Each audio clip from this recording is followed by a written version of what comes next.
Hello.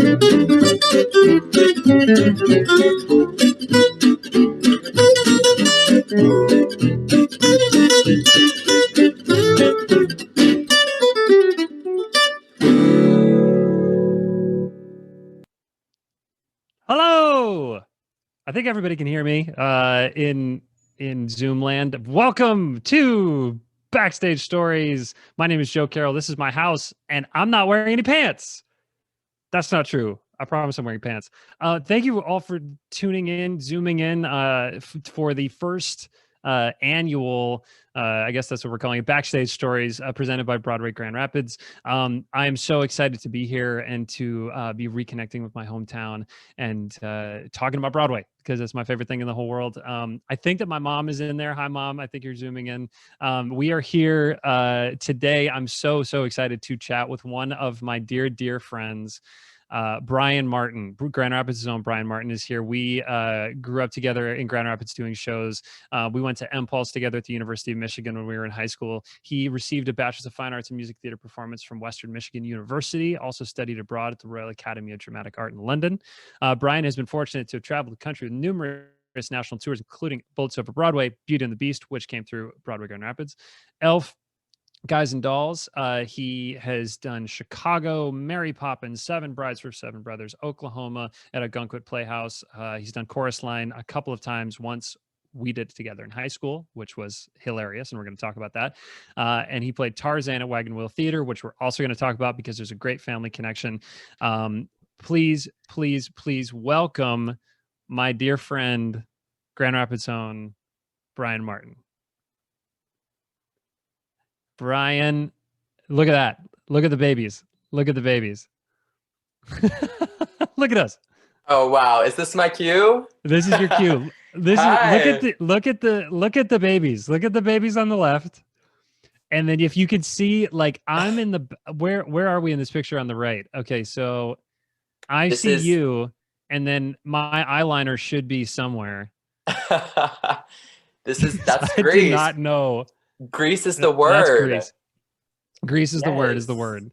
Oh my gosh. Thank you. That is so funny. So silly. Yeah. How are you? Oh, good. Oh, Seven Brides for Seven Brothers, right there.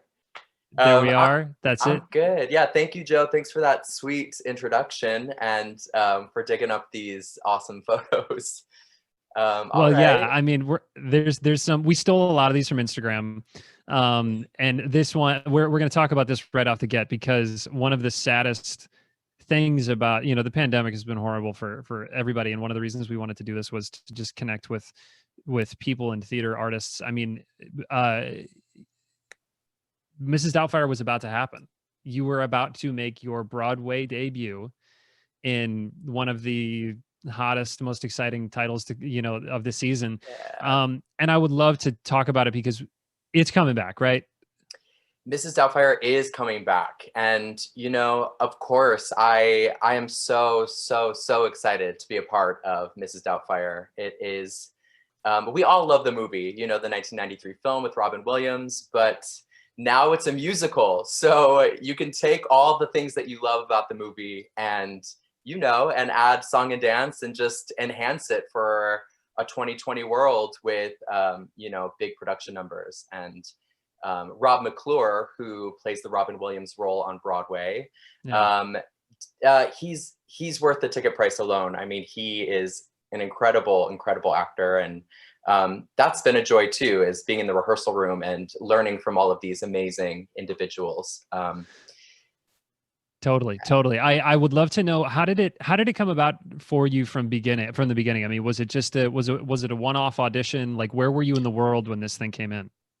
Yeah, I mean, it's kind of a crazy story. I mean, my trajectory post, graduating from college to making my Broadway debut, we actually moved into the Stephen Sondheim Theater where Mrs. Doubtfire is playing on my 30th birthday.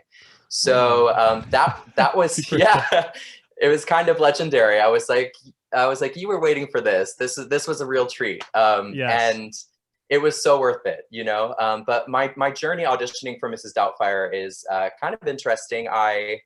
I went in for the show initially the summer of 2019 when they had an out-of-town tryout in Seattle. And I went to the dance call and I was cut. I felt great about the audition, but I was like, all right. And believe me, that is a normal day for Brian Martin. It's like you go to 5 different auditions. Sometimes you get a call back, and it's rare that you get that full yes, but I just kind of brushed it off. I was like, that was a lot of fun. It's going to be a fun show. And then flash forward to January 2020. And the very first open call that I went to, because of course I love going to appointments that my agents get for me, but I also like to show up to the open auditions and just dance and learn and move my body and see friends. And the very first open call I went to was actually Mrs. Doubtfire at the beginning of January 2020. And I'm very thankful I did, because 2 weeks later, I ended up getting an appointment to come in. They were adding swings to the show. And so I was like, well, I just danced this choreography 2 weeks ago. I'm ready to hit it. And luckily, everything kind of fell into place and I made it through. And then how long was that process? How long was the, like, did they, so you like start dancing in the morning at the appointment? Did they like call you back kind of? Oh, yeah, for sure. It was definitely, the first dance cut, and then they kept a few of us, and then there was a full tap combination we had to learn, and then they kept us, and then we had to sing from our own books, and then they kept us, and then they handed us material from the show. So I made it down to, the final, I think, 5 guys that they were, considering. And then I felt so good about it, but I've had that feeling so many times for other shows like Frozen and Chicago. And, so I was like, okay, I did everything I could. I'm going to put it out into the universe. It was a great audition, and I can live with that. And then flash forward to the following Monday morning, I wake up late. I like to sleep in. And it was around 10:45, 11. And I had like 3 missed phone calls, emails from my agents. They were like, Brian, Telsey, who's the casting director, they need you to come today at 1 p.m. and repeat everything. They need you to do all the material again. And, I hadn't really thought about it since. And I was like, and I hopped in I hopped in the shower. I started warming up. Right. I rented the studio, and I went in, and I had to do it all again one more time. And I think that's Jerry Zaks. Have you ever worked with Jerry Zaks? No.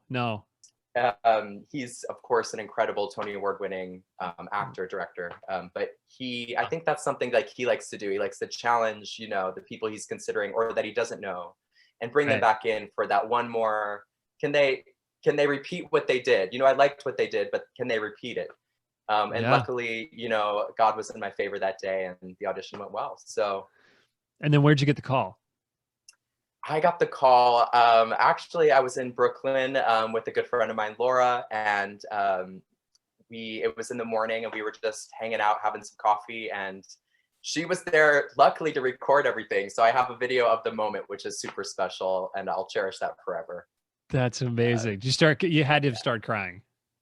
Of course. I just went completely numb, and then I ran outside and I said, this is the best day of my life. And oh my God. I treated myself. I saw some friends, and I walked to the marquee, to the theater, and, did a little photo shoot, had some fun. And then I was like, time to start working, because of course it's enjoyable and it's exciting, but there's a lot of work that goes into swinging a show.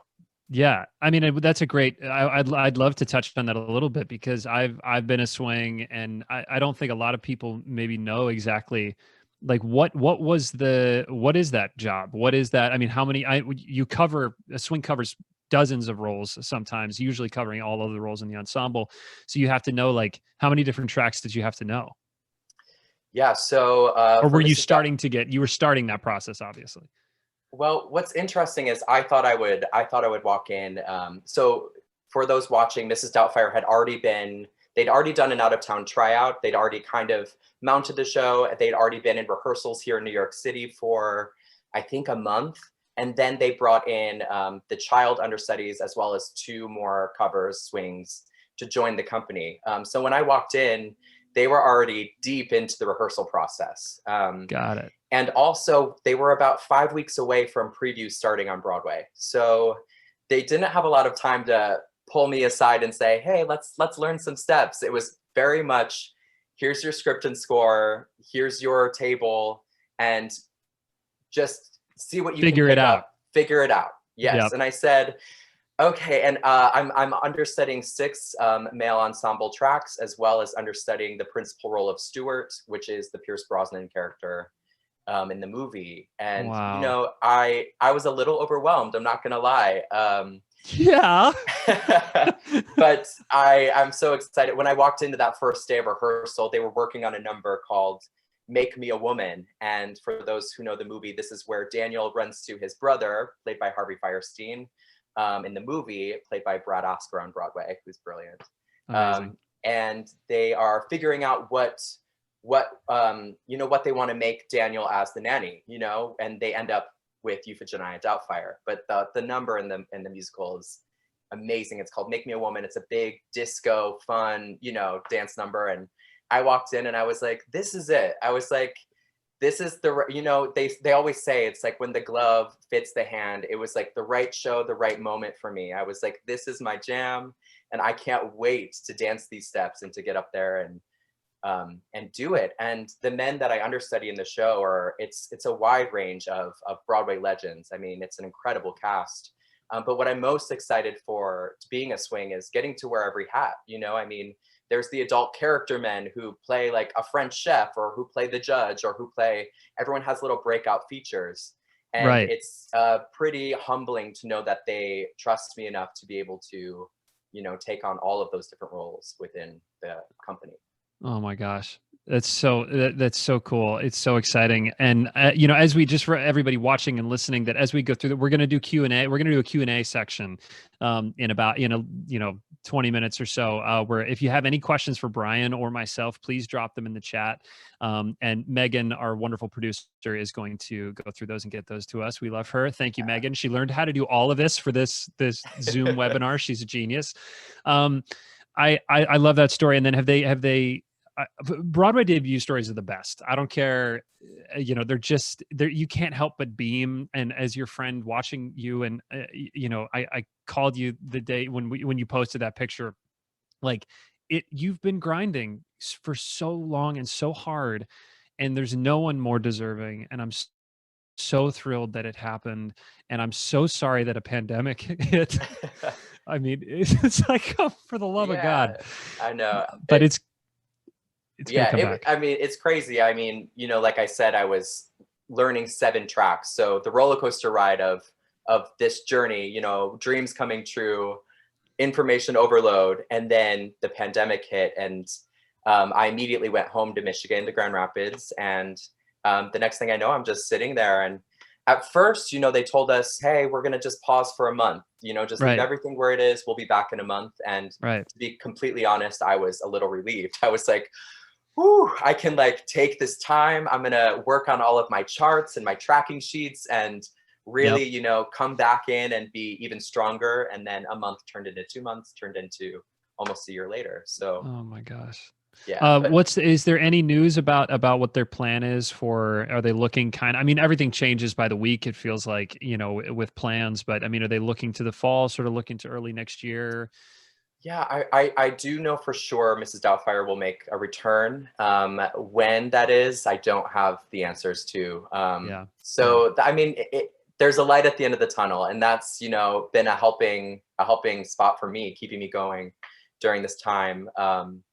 But yeah, Mrs. Doubtfire is definitely going to come back, and I can't wait for the world to experience it and for it eventually to hit the road. And I'm sure Grand Rapids will be, you know, one of the first stops, because it is a fun, family-friendly show. So that's amazing. Well, I want to jump into the Grand Rapids stuff, because I would say that you're arguably legend status in the Grand Rapids community theater scene. You know, I was thinking, basically, if you saw community theater in Grand Rapids between 2002 and 2009, chances are you saw Brian in something. What were some of the highlights? What do you remember, you know, from that time growing up in a town that is, I think, unique for its incredible art scene, especially for up and coming artists? Absolutely. I mean, that being said, doing the national tours that I did, you know, I got to experience almost every city in America. I mean, big or small, I've been there. I've played it, which is awesome. You know, I'm very thankful. But I also realized, you know, you don't realize if you're from Grand Rapids and you like we are, and you don't realize how fortunate you are to have a city like Grand Rapids that appreciates art and that has not only one community theater, but multiple community theaters. And, you know, and then there's Broadway Grand Rapids where it was like the highlight of my weekend.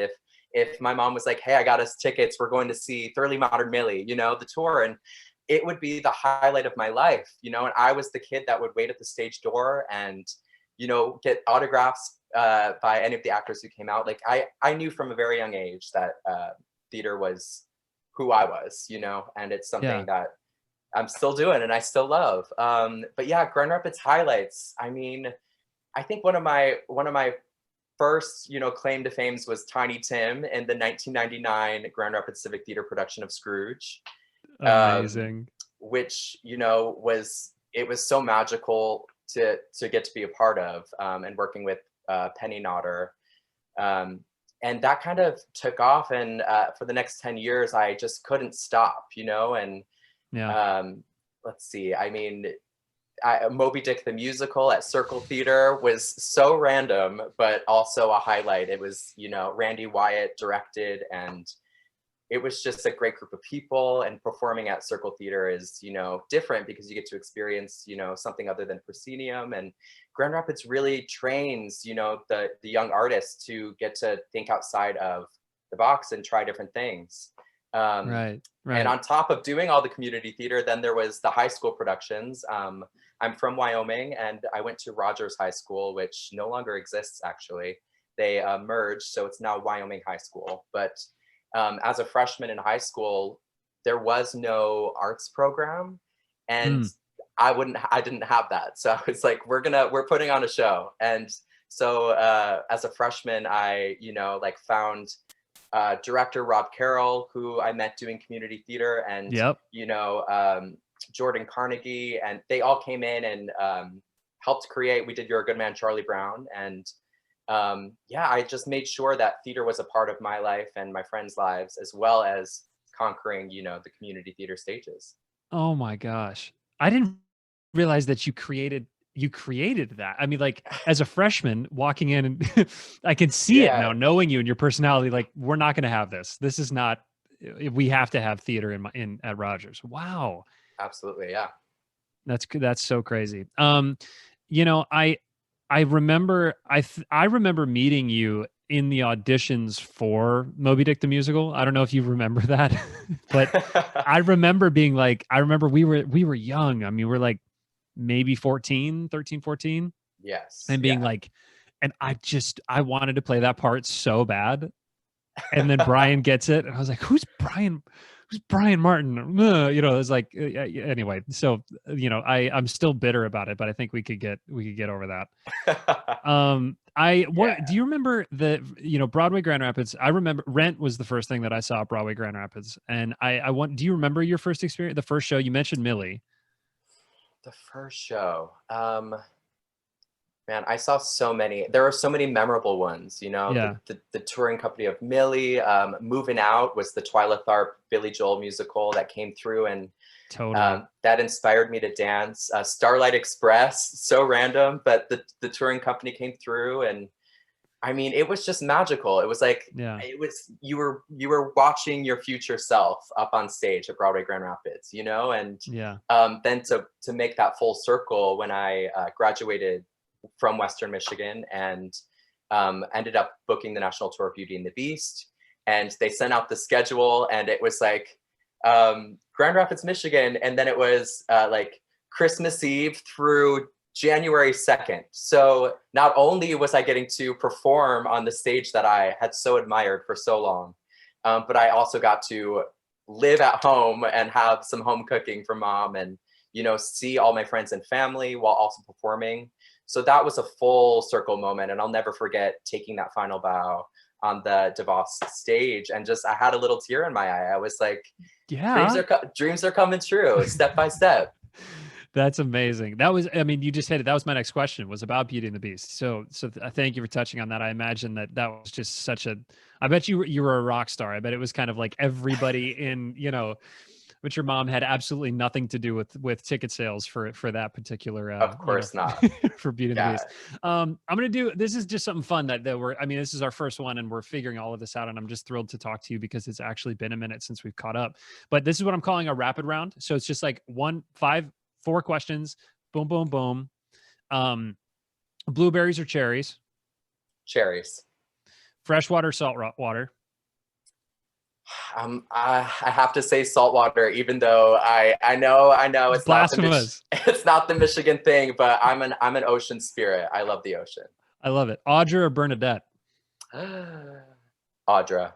Yeah. Ragtime. And then I think you can't. I mean. Yeah. I would say Ragtime. It's up there as one of my absolute all-time favorites. Yeah, also one of my favorite Grown Up at Civic Theater moments. I got to play the little boy in Ragtime, the 2004 production.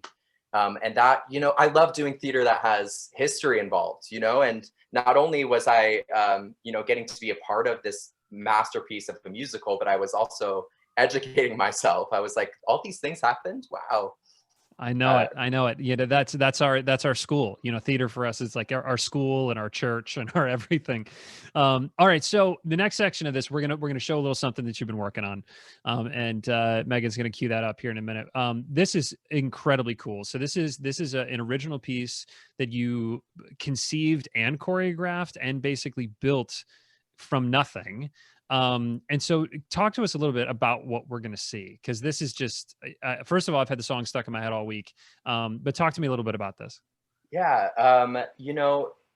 During this time, I mean, pre-COVID life for me was auditioning nonstop. I not on top of having all of these survival jobs, I've served tables, I've worked at gyms, you name it, I've probably done it.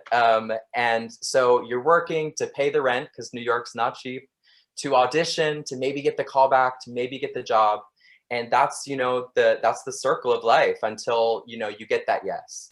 And so during this time of pause, I reflected inside and I was like, what else am I capable of? And like, you've been able to create this awesome podcast that I love listening to, plug for Joe Carroll's podcast, Guys Who Like Musicals. Guys Who Like Musicals, if not a big deal. Thank you very much. Check it out. And I'm also a creative person inside as well. And it just allowed me the opportunity to try something. And so I was searching for something to do, and not to get political, but there was this moment with Candace Owens, who is a conservative public activist, and she was just talking about, it was like a Harry Styles comment about men in dresses. And you and I both know on Broadway, that's just how things go, right? Exactly. We've all seen Kinky Boots, and we love it. Yes, and so, those angels will, they could, kick your ass for better. I mean, you see those guys in the gym. Come on. Yes. You want to say that manly men can't wear dresses. Let's just take a second. Right. So, yeah. And so it sat with me for a minute, and I immediately thought about Strongest Suit, which is an Elton John and Tim Rice song from the 2000 musical Aida. And this response came to me, and as performers, that's how we respond, through song and dance and storytelling. And the first person I thought of was Jay Harrison G, who is also in Mrs. Doubtfire with me. Jay plays Andre, who is, if you know the movie, it's Harvey Firestein's partner, and they work in the TV and film studio together. And then the other star of this video is Hannah Cruz, who I performed in Bullets Over Broadway with. And Hannah was about to start with 1776, the revival on Broadway. Wow. Which I think was an all-female all-female cast. Yeah. Yeah. So I hope you enjoy this little clip. Check it out.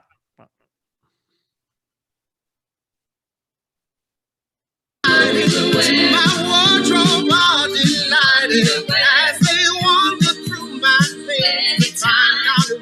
You're wandering through your face. That is never say a formal thing or anything but normal. Your dress has always been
Yes. Yeah, there Yeah. it is. Well, that's literally only a snippet. And so please, please, please go and watch the whole thing. And thank you for bearing with us with like Zoom lag. And it's a little spotty. I want to just I want to just turn this into Seth Meyers at some point. And so we'll have the production value as high as possible. But like that was sick. Thank you. Yeah, if you want to check it out, it's on YouTube, on Facebook, and also on my Instagram at btmarts with a Z. And you can check out the full video. Please share it with your friends. It was so great. So we talked about inspiration. I mean, how long did it take? Choreography, editing. I mean, this was a massive undertaking. You're shooting in front of the George Washington Bridge. Like, yes, during a pandemic. Yes. Yeah, during a pandemic. Yeah.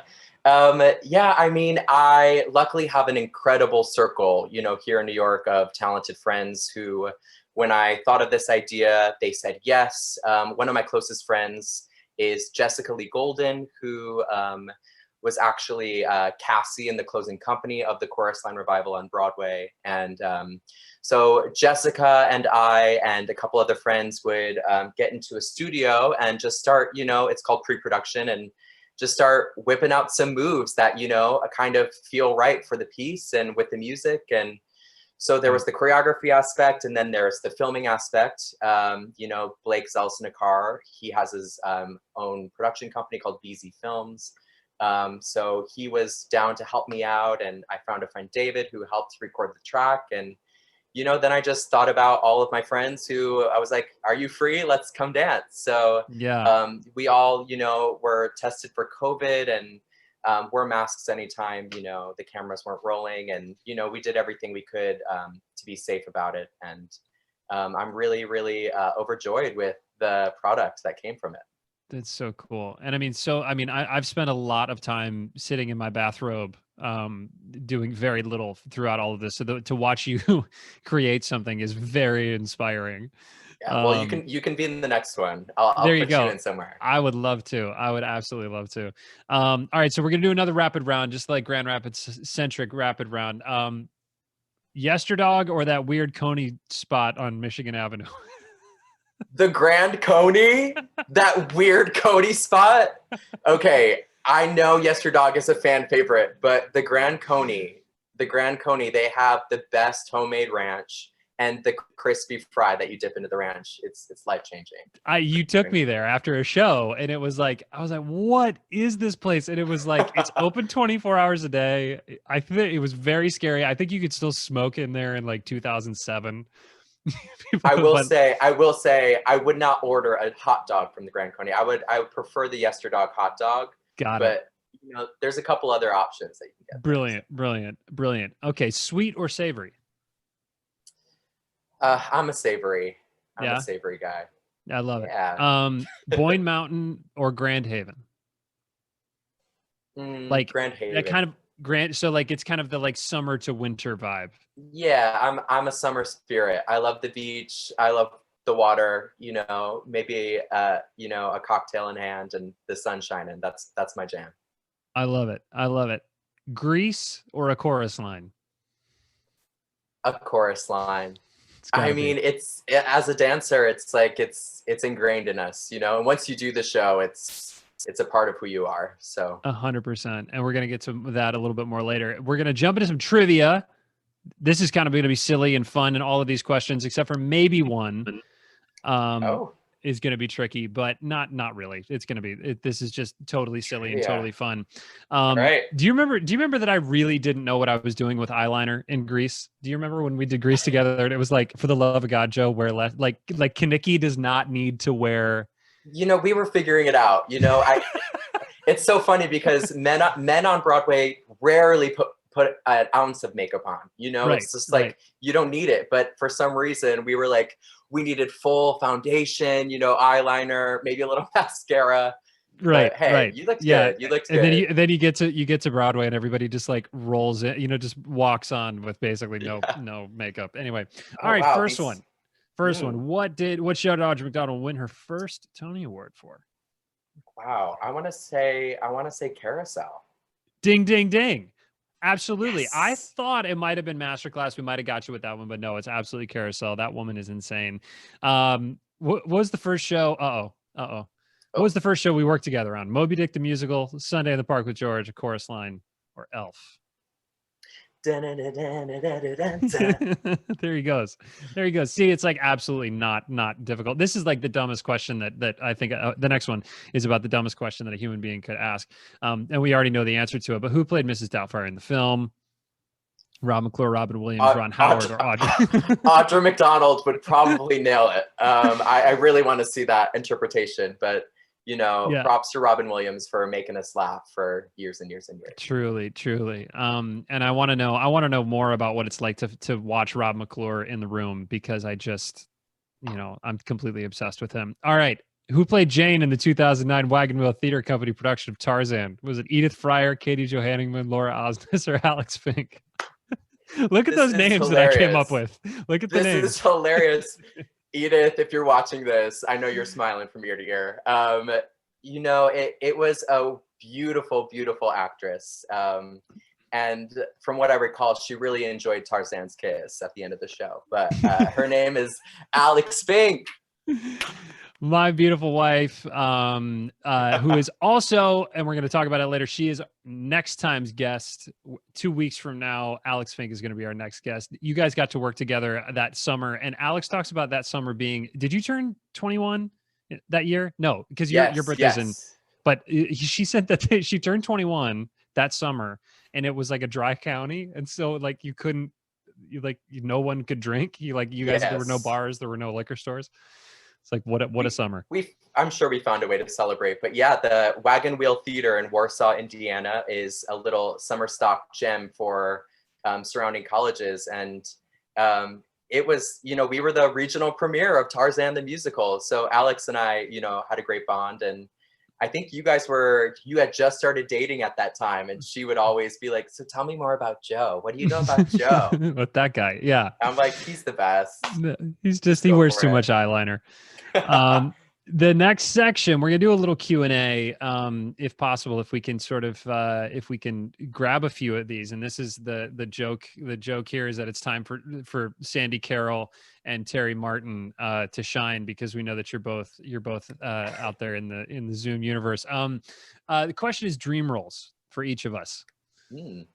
So what do you think? What is if you had one? I mean, the standard answer for most actors is to originate something. I mean, to have a role created specifically for you. To play Brian, on anything would be the dream.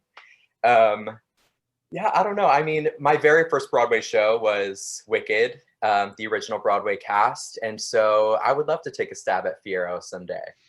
Oh, that's a good one. That's a really good one. Yeah, I would say, that's the question that I think we get asked a lot, and it is to originate something. It is to like be known for blank, like, oh, he was the original whatever, and I think that, getting to do that with Bandstand for me was really exciting, to be able to originate something from nothing. But I hope that it's still out there. I would love to do, it sounds pretentious, but I'd love to do more Shakespeare. I know that you and I both did the Shakespeare thing at RADA.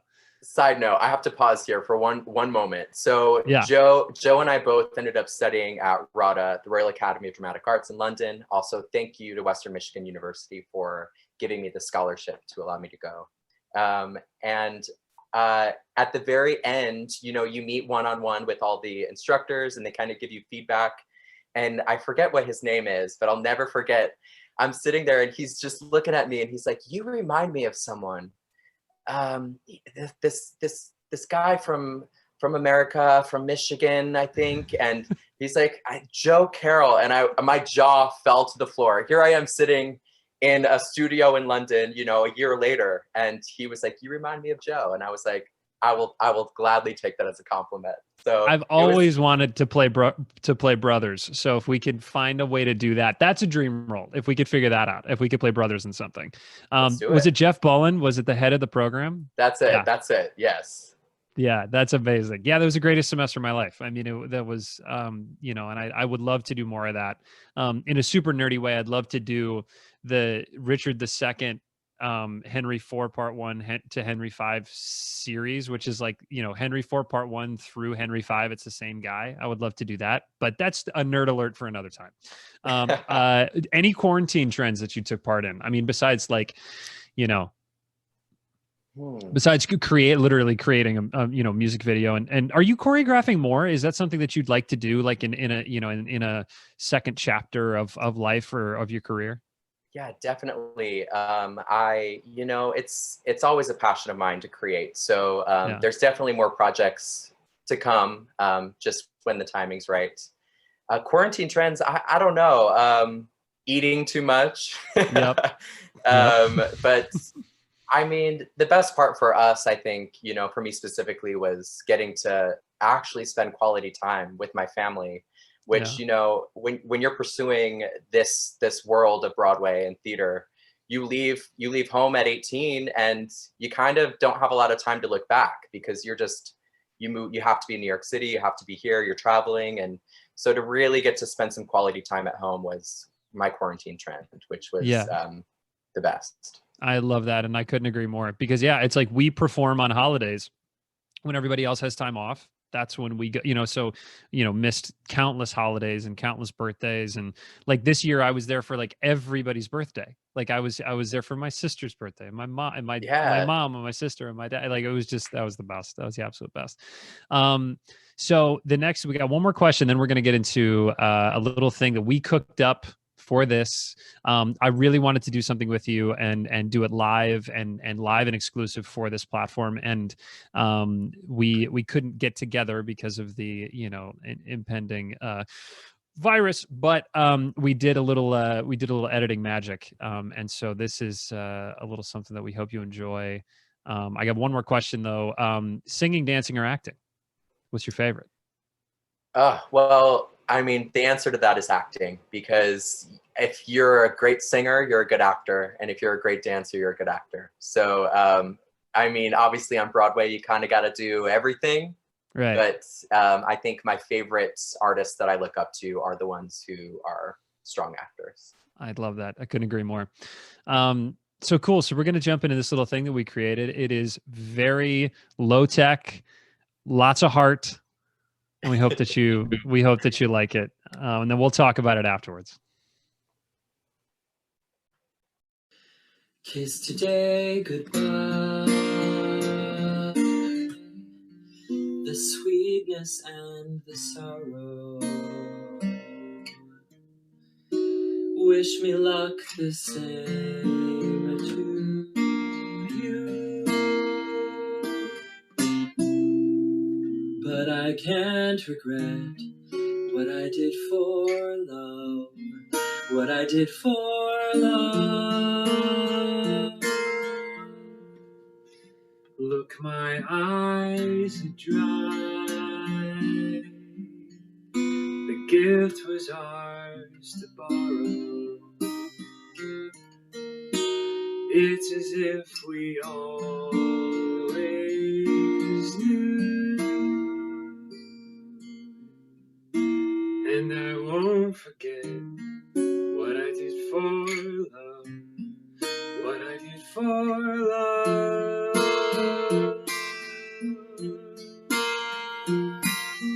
Gone, love is never gone as we travel on. Love's what we'll remember. Kiss today goodbye. Kiss today. And point me toward tomorrow. Point me toward tomorrow. We did what we had to do. Won't forget, can't regret what I did for love. what I did for love,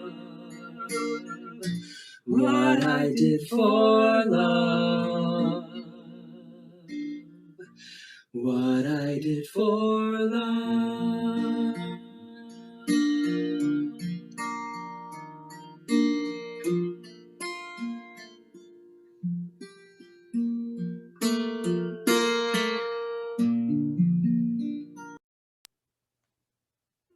Woo! Aw. Yay. It's so like we're looking sweet. at each other. I know. That's so sweet. It was Aw. I wanted to do something with you, and when I said like, hey, let's do the I felt like chorus line for us, Brian and I did chorus line together in 2006, 2007. 2006, yes. It was And it was the reopening of the Civic Theater in Grand Rapids, and that for me was a complete game changer. That was like I was working with professionals. There were all of this great people in that cast at that time, and it was like, oh, this is what I want to do with my life, you know. yeah. And so I was like, hey, can we take a walk down memory lane and do a little something something. So thank you for humoring me Yeah. and my bad iMovie editing skills. That thing took me No, like it was 10 hours to make. it looks awesome. Thank you so much for creating that magic. It's No. beautiful. What do Yeah. you remember from that experience?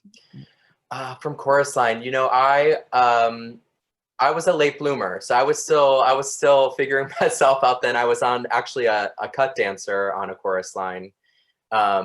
I was the boy in the headband. So at the beginning, they'd be like, boy in the headband, head up. Keep your head up. Keep your head up. Yes, yes. But what I remember was, just like you said, working with all of these Grand Rapids, community theater stars who I had admired. And something that's carried with me as a performer is truly what I did for love. And it's hard sometimes when you get to where we're at and we're in the commercial Broadway circle of performing, and it's not easy. People think you go to see a show and it looks, of course, magical, and it's an awesome experience, but it's a lot of work. And as you get older, it's a lot harder. But I what I learned from that is that if you love it, nothing can stop you from achieving your dreams and achieving your goals. And it's not even worth, a penny. It's worth the love. So yeah. That's it was really, I totally agree. And it was really fun to revisit it actually, and sad in this moment, because it's like, no, it's all, the line leading into that song is, if you had to stop dancing tomorrow, what would you do? And it's like, guess that's what we've had to do. And that's what we're doing now. And it will come, it will return. But it was like, I was, anyway, so thank you for doing that with me. And of course, I'm so excited too, to experience what comes of this moment in time. I feel like we're going to have a huge artistic revolution of passion, because we've experienced what happens when you take a year off of Broadway. It's like, we need it. We need that experience of being in a room together, people on stage and people in the audience. There's nothing like live theater. And so thank you, Broadway Grand Rapids, too, for having that for Grand Rapids to experience, art like that, because it's so important. And I know we're all missing it right now, but it'll come back. That's such a great sentiment, and a great way to end our time. Brian, thank you for talking with me. Thank you for doing this. It's brand new and we're figuring it out. And I'm just so happy to see your shining face. And I cannot wait to see Mrs. Doubtfire. I cannot wait to have somebody cough on me in the audience of Mrs. Doubtfire. That's all that I want. And I assume they'll be wearing a mask, but we'll see. Honestly, I look forward to, we always hate when like it's really quiet. It's a quiet moment of the show and something very serious is happening. And then you just hear one guy in the background, like, and you're like, I just want that guy. I want him. I miss him. Where are you? I miss being irritated by that guy. Yeah, well, exactly. Thank you, Joe. Thanks for having me here today. And Megan at Broadway Grand Rapids and everyone in Grand Rapids, I'm sending my love. And if you come out to New York City and Mrs. Doubtfire is playing, please, please, please say hi at the stage door. I'd love to say hi as well. Yes. And keep track of Brian, BT Marts on Instagram. You're a wonderful follow. And I love you, my friend. Thank you so, so much. And next time, not next week. It's going to be 2 weeks from now. Tune in again. It's going to be an interview with me and my lovely wife, Alex Fink, who is currently sitting in our bedroom, hanging out while I take over the living room of our small 1-bedroom apartment.